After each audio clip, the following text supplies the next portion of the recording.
If I were a boy, even just for a day, I'd roll out of bed in the morning and throw on what I wanted. You know, they say a piece of media holds up a mirror to society. That's not a mirror. That's not my mirror. When I look into that, you know, it's actually more like a blank wall or an empty space, because I don't see myself in that mirror that the media conglomerates are reflecting back at me. There's less than 3.7% of women who are in the cinematography union. What kind of camera is that? This is a Canon 60D. The percentages of women of color behind the camera, you know, it's just crazy. Can I see how it works? Sure. So I thought I have to get them at an age where they can then say, this is what I want to do. How do I do it? And can you just say that we have your permission to use this video? You have my permission to use this video.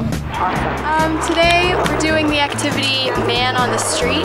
So what we are doing is we're going to ask pedestrians a few questions about our story, or that relate to the story that we're going to be doing. That will be our final product. Okay. What's your story? It's about self-harm in teenagers. Anytime that you're not allowing yourself to truly express your emotions and to do it in a way that's healthy and a way that you can cope with it, you're really harming yourself by not allowing yourself to freely express yourself, you know. Awesome. Roll camera. Hi. Hi. Thank you so much for doing this. You're welcome. So, could you tell me your name? My name is Amie Williams.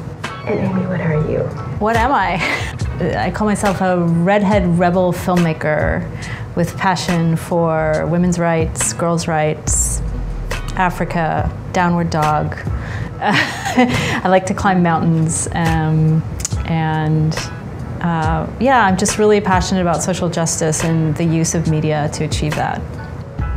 And right now you are acting as I'm the executive director and founder of an organization called Global Girl Media, which is a nonprofit organization that I founded in 2010. We train young women from resource-poor communities around the world in digital journalism. There's a girl behind the camera just nodding her head, come here, come here. And this is one of my students. And just introduce yourself. Oh, my name is Sambil Siwe. I'm 17 years old and I live in South Africa, Soweto. And she's learning to shoot right now. She's learning to shoot behind the camera. What do you think making films is about?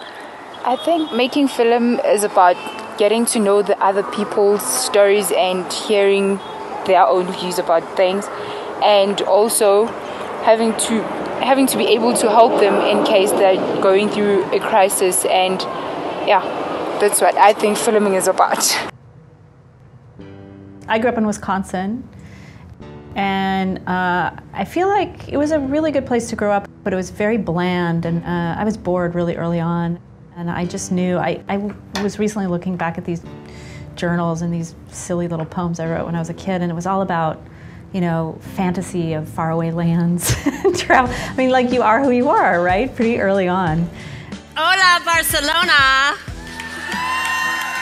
I've been dying to say that all day. I just did a TED Talk about how I came to filmmaking because I was not in undergrad studying film at all. So have you ever had a moment when your life takes a 90-degree irrevocable turn? Well, that moment happened for me on the last day of 1985 on the slopes of Mount Kilimanjaro. And on the slopes of Kilimanjaro, I picked up a camera for the first time.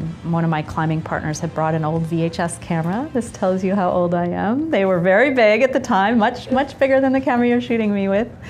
And as soon as I picked it up and I started filming, it was like the second day of climbing, and I had kind of injured my hamstring.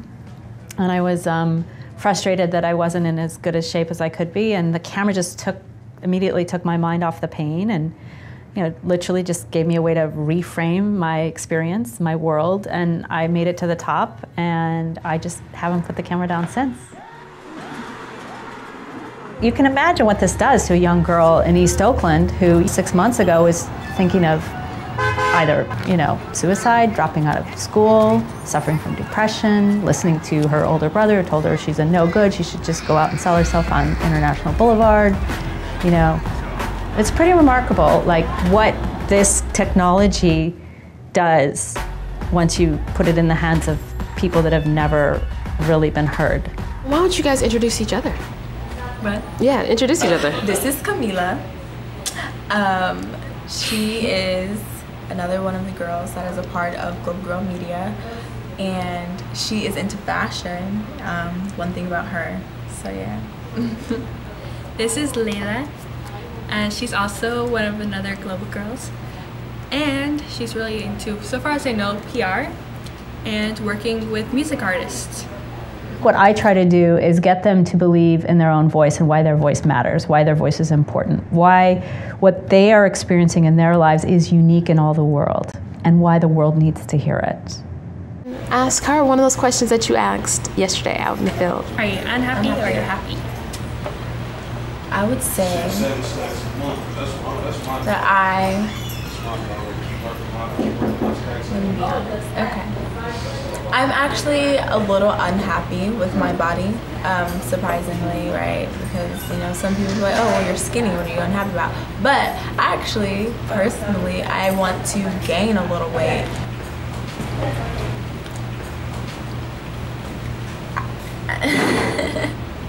This is weird to talk about because I don't really talk about this. This is actually very interesting. What they're bringing to us is a very broad, authentic, real representation of society.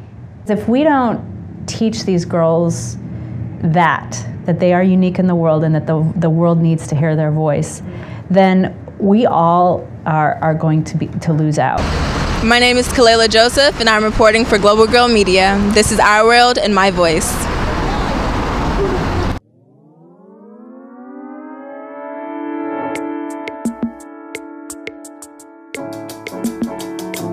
My voice matters because I am important.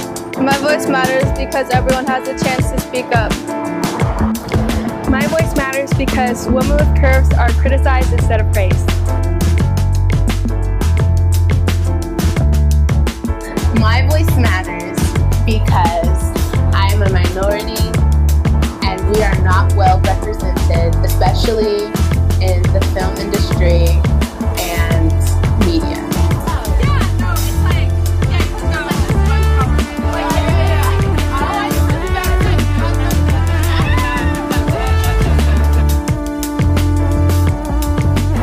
My voice matters because we are all important.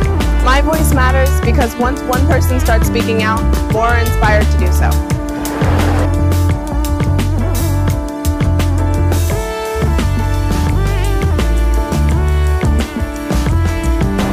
My voice matters because I have something unique to say that nobody else can.